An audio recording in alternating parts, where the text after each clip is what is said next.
ఈ సంక్రాంతి పండుగ సందర్భంగా సినీ ప్రియుల ముందుకు వస్తున్న 5 తెలుగు సినిమాల్లో ఓ సినిమా రిజల్ట్ ఏంటన్నది ఇప్పటికే తెలిసిపోయింది. ప్రభాస్ గారు హీరోగా నడిచిన రాజాసాబ్ సినిమా ఆశించిన రీతిలో విజయం సాధించలేకపోయింది. అందుకే ఇప్పుడు సగటు సినీ ప్రియుల కళ్ళన్నీ చిరంజీవి గారి మనశంకర వరప్రసాద్ గారు సినిమా మీదే ఉన్నాయి. ఈ నేపథ్యంలోనే అసలు ఈ సినిమా ప్లస్సులేంటి, మైనస్లేంటి? గతేడాది సంక్రాంతికి వస్తున్న సినిమాలాగానే ఈ సినిమా కూడా బ్లాక్ బస్టర్ రేంజ్లో విజయం సాధించగల సత్తా ఉందా? ఈ సినిమా హిట్ అవుతుందా లేదా అన్న వివరాలను ఈ వీడియోలో క్లియర్గా చెప్పుకుందాం. ముందుగా ఈ సినిమాకు ఉన్న ప్లస్ పాయింట్ల గురించి మాట్లాడుకుందాం. మనశంకర వరప్రసాద్ గారు సినిమాకు మొట్టమొదటి plus point director Anil Ravipudi గారు. ఈ సినిమా విషయంలో ఓ వింత పరిణామం చోటు చేసుకుంటుంది. నిజానికి గతంలో చిరంజీవి గారి సినిమాలు ఎన్ని రిలీజ్ అయినా సరే సోషల్ మీడియాలోను సినీ ఇంటర్వ్యూలోనూ చిరంజీవి గారి సినిమా వస్తుందంటూ మాట్లాడేవాళ్ళు. కానీ మనశంకర వరప్రసాద్ గారి సినిమా విషయంలో మాత్రం అనిల్ రావుపుడి సినిమా వస్తుందంటూ మాట్లాడుతున్నారు. సోషల్ మీడియాలో చిరంజీవి గారి కంటే కూడా అనిల్ రావుపుడి కేంద్రంగా జరుగుతున్న చర్చే ఎక్కువగా ఉందన్నమాట వాస్తవం. 2015 సంవత్సరంలో పటాస్ సినిమాతో మొదలుపెట్టి ఇప్పుడు చిరంజీవి గారి సినిమా వరకు 9 ఏళ్ల కాలంలో 9 సినిమాలు తీశారు. చిరంజీవి గారి సినిమా రిజల్ట్ ఏంటన్నది పక్కన పెడితే మిగిలిన 8 సినిమాలు కమర్షియల్గా హిట్లే.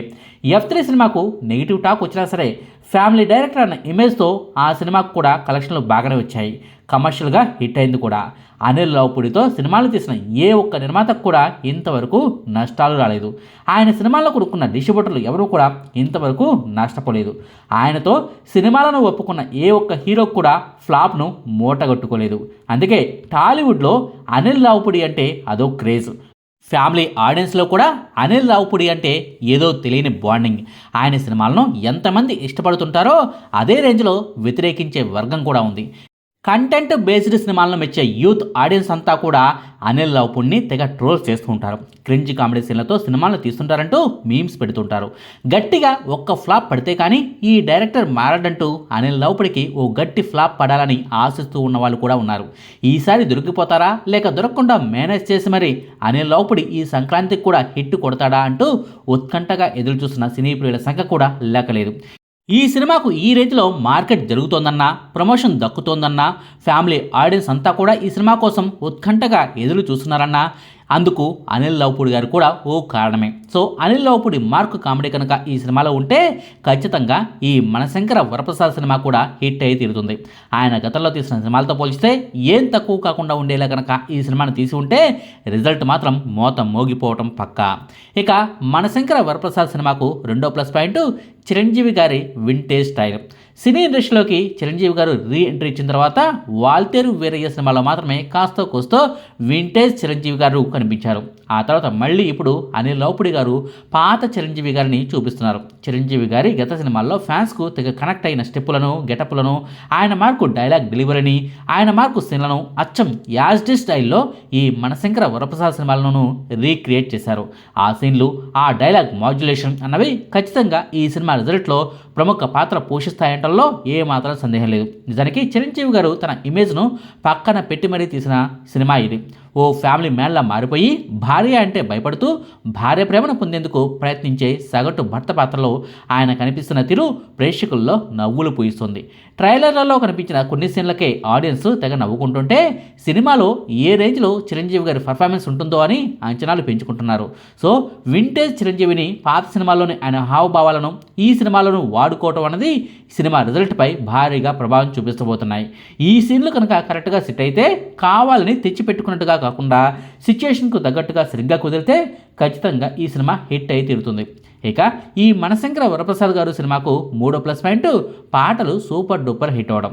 ఈ సినిమాకు సంగీత దర్శకత్వం వహించిన భీమ్స్ గారికి మెగా ఫ్యాన్స్ ఎన్ని సన్మానాలు చేసినా తక్కువే. ఈ సినిమా కోసం ఆయన ఇచ్చిన పాటలు ఆల్ టైమ్ బ్లాక్ బస్టర్గా నిలిచాయి. మీసాల పిల్ల కానివ్వండి, ప్రసాదు పాట కానివ్వండి, ఆ లిరిక్స్ అనేవి సిల్లీగా ఉన్నా సరే పాడుకోవడానికి క్యాచీగా ఉండడంతో ఈజీగా జనాల్లోకి వెళ్ళిపోయాయి. మొదట్లో ఈ పాటలను తెగ ట్రోల్స్ చేసిన వాళ్ళే ఇప్పుడు వాటిని హమ్ చేసుకుంటూ పనులు చేసుకుంటున్న పరిస్థితి. పాటకు సంబంధించిన టీజర్ రిలీజ్ అవటం తెగ ట్రోలింగ్కు గురవటం, ఆ తర్వాత 2 రోజులకే పూర్తి పాట రిలీజ్ అవ్వటం, అది కాస్త హిట్ పాటగా నిలవటం. ఈ సినిమా పాటల విషయంలో ప్రతిసారి అదే సీన్ రిపీట్ అవుతోంది. ఫ్యామిలీ ఆడియన్స్లోకి, చిన్నపిల్లల్లోకి ఈ సినిమా పాటలు బలంగా వెళ్ళడం అనేవి ఫ్యామిలీ ఆడియన్స్ను ఈ సినిమా థియేటర్లకు లాక్కొచ్చేందుకు బాగా పనికొచ్చి తీరుతాయన్నది వాస్తవం. ఈ సినిమా విజయంలో దర్శకుడు అనిల్ రావిపూడికి ఎంత క్రెడిట్ దక్కుతుందో, చిరంజీవి గారికి, వెంకటేష్ గారికి ఎంత క్రెడిట్ దక్కుతుందో అంతే స్థాయిలో క్రెడిట్ మ్యూజిక్ డైరెక్టర్ భీమ్స్ గారికి కూడా దక్కుతుంది అంటల్లో ఏ మాత్రం సందేహం లేదు. ఇక ఈ సినిమాకు సంబంధించిన 4వ ప్లస్ పాయింట్ వెంకటేష్ గారి క్యామియో రోల్. దాదాపుగా 10 నుంచి 15 నిమిషాల పాటు ఈ సినిమాలో ఆయన రోల్ ఉంటుందని చెప్తున్నారు.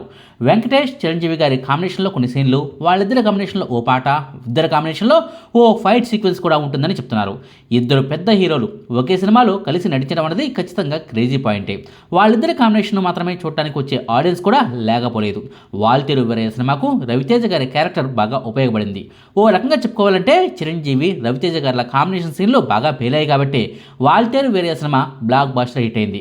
ఆ మార్కు సెంటిమెంట్ సీన్లు ఈ సినిమాలో చిరంజీవి, వెంకటేష్ గారి మధ్య ఉండవులే కానీ పిచ్చగా కామెడీ వర్కౌట్ అయ్యే సీన్లు మాత్రం ఖచ్చితంగా ఉండే ఛాన్స్ ఉంది. ఓ మోస్తరుగా నడుస్తున్న సినిమా రిజల్ట్ను అమాంతం పైకి లేపగల సత్తా వెంకటేష్, చిరంజీవి గారి కాంబినేషన్కు ఉంటుంది. చూడాలి మరి సినిమాలో ఈ సీన్లు ఎలా ఉంటాయో అన్నది. ఇవి మనశంకర వరప్రసాద్ సినిమాకు సంబంధించిన ప్లస్ పాయింట్లు. ఇక మైనస్లుగా మారిన అంశాల గురించి చెప్పుకుందాం. చిరంజీవి గారి సినిమాకు మొట్టమొదటి మైనస్ పాయింట్ అనిల్ రావిపూడిపై నెట్టింట జరుగుతున్న ట్రోలింగ్. అనిల్ రావిపూడి గారికి సినిమాల్లో కామెడీని పండించడం అనేది కొత్త కాదు. కాకపోతే సినిమాలు తీస్తున్న కొద్దీ, క్రేజీ కాంబినేషన్లు వస్తున్న కొద్దీ సిచ్యుయేషనల్ కామెడీ సీన్లకు బదులుగా క్రింజ్ కామెడీ సీన్లు పెరుగుతున్నాయి. పటాస్, F2 సినిమాల్లో కామెడీ సీన్లకు, F3 సంక్రాంతికి వస్తున్న సినిమాల్లోని కామెడీ సీన్లకు నాగలోకానికి నక్కకు ఉన్నంత తేడా ఉంటుంది. క్రింజ్ కామెడీ సీన్లు అంటే ఏమిటో F3 సంక్రాంతికి వస్తున్న సినిమాలోని సీన్లను చూసి తెలుసుకోవచ్చు. కామెడీ పండుతుందని రాసుకున్న సీన్లు కాస్త ఇప్పుడు మేము నవ్వాలా అని అనుమాన పడేలా చేస్తాయి. కోర్స్ మెజారిటీ మంది ఫ్యామిలీ ఆడియన్స్కు ఆ సీన్లు నచ్చాయి కాబట్టి సంక్రాంతికి వస్తున్న సినిమా హిట్ అయిందనుకోండి, అది వేరే సంగతి. అయితే అదే రకమైన క్రింజ్ కామెడీ సీన్లు కనుక చిరంజీవి సినిమాలోనూ ఉంటే ఖచ్చితంగా సినిమాకు నెగిటివ్ రిజల్ట్ రావడం ఖాయం. క్రింజ్ కామెడీ సీన్లకు సంబంధించి ప్రేక్షకుల్లో వెంకటేష్ గారికి ఉన్నంత యాక్సెప్టెన్సీ చిరంజీవి గారి సీన్లకు ఉండదు. సోషల్ మీడియాలో అలాంటి సీన్లను ఓ ఆటాడేసుకుంటారు. ట్రోల్ మెటీరియల్ సీన్లుగా ఆ సీన్లు మారిపోతుంటాయి. చిరంజీవి గారి సినిమాలో నెగిటివ్ పాయింట్లు ఎప్పుడెప్పుడు దొరుకుతాయా అని ఎదురు చూసే ఓ సెక్షన్ వర్గం కూడా ఆ క్రింజ్ కామెడీ సీన్ల ద్వారా చేయాల్సిన నష్టాన్ని చేసేస్తుంది. సో సరికొత్త కామెడీ సీన్లను అనిల్ గారు రాసుకోవాల్సి ఉంటుంది. చూడాలి మరి కొత్త తరహా కామెడీ ట్రాక్ను ఈ సినిమాలో పెట్టుకున్నారా, లేక అదే క్రింజ్ కామెడీ సీన్లను చిరంజీవి గారి సినిమాలో కూడా వాడుకున్నారా అన్నది. ఇక మనశంకర వరప్రసాద్ గారు సినిమాకు సంబంధించి రెండో మైనస్ పాయింట్ వెంకటేష్ గారితో క్యామియో రోల్ చేయించడం.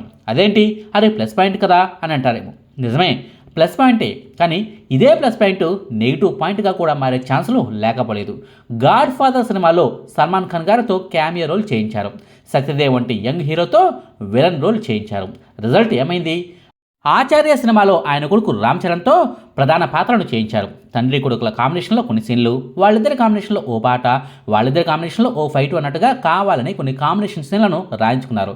దర్శకుడిపై ఒత్తిడి పెంచి మరీ ఆ సీన్లను చేయించుకున్నారు. ఫలితం ఏమైంది? ఇక సైరా నరసింహారెడ్డి సినిమాలోనూ క్యామియో రోల్స్కు లెక్కే లేదు. ఆ సినిమా కమర్షియల్ ఫెయిల్యూరే కదా. సో చిరంజీవి గారి సినిమాల్లో క్యామియో రోల్స్ కలిసి వచ్చిన వాటికంటే కూడా నష్టం చేసినవే ఎక్కువగా ఉన్నాయి. ఫ్యాన్స్ భారీగా అంచనాలు పెట్టుకుంటారు, కానీ ఆ అంచనాలకు తగ్గట్టుగా ఆ క్రేజీ కాంబినేషన్లో సీన్లు లేకపోతే మాత్రం రిజల్ట్ బోల్తా కొట్టేస్తుంది. ఆచార్య, గాడ్ ఫాదర్ సినిమాల విషయంలో అదే జరిగింది. ఇప్పుడు వెంకటేష్ గారితో ఈ సినిమాలో క్యామియో రోల్ను చిరంజీవి గారే స్వయంగా అడిగి మరీ పెట్టించారట. చిరంజీవి గారి రిక్వెస్ట్ మేరకే కథలో ఆ మార్పు జరిగిందట. చిరంజీవి గారు ఏరికోరి మరి కాంబినేషన్లు సెట్ చేసుకున్న ప్రతిసారి ఆయనకు కలిసి రావడం లేదు. అదే సెంటిమెంట్ రిపీట్ అయితే కనుక ఈ మనశంకర వరప్రసాద్ గారి సినిమా రిజల్ట్ కూడా తేడా కొట్టడం ఖాయం. అలా కాకుండా ఆ కాంబినేషన్ సీన్లు కథలో భాగంగా పర్ఫెక్ట్గా సెట్ అయితే కనుక సినిమా బ్లాక్ బాస్టర్ హిట్ అవ్వడం ఖాయం. ఈ రెండు అంశాలే ఈ సినిమాకు నెగిటివ్గా మారిన అంశాలు. ఒకటికి 4 ప్లస్ పాయింట్లు ఉంటే రెండు అంశాలు మాత్రమే నెగిటివ్ అంశాలు ఉన్నాయి. రాజాసాబ్ సినిమా ఫ్లాప్ అవడం అనేది ఓ రకంగా చిరంజీవి గారి సినిమాకు ప్లస్గా మారబోతుంది. ఎథికల్గా చూసుకుంటే కరెక్ట్ కాదులే, కానీ కమర్షియల్ కోణంలో చూసుకుంటే రాజాసాబ్ సినిమాకు ఫ్లాప్ టాక్ రావడం అన్నది మనశంకర వరప్రసాద్ సినిమాకు వరంలా మారింది అంటల్లో ఏ మాత్రం సందేహం లేదు. చిరంజీవి సినిమాకు కనుక బ్లాక్ బాస్టర్ టాక్ వస్తే రాజాసాబ్ సినిమాకు కలెక్షన్లు దారుణంగా పడిపోవడం ఖాయం.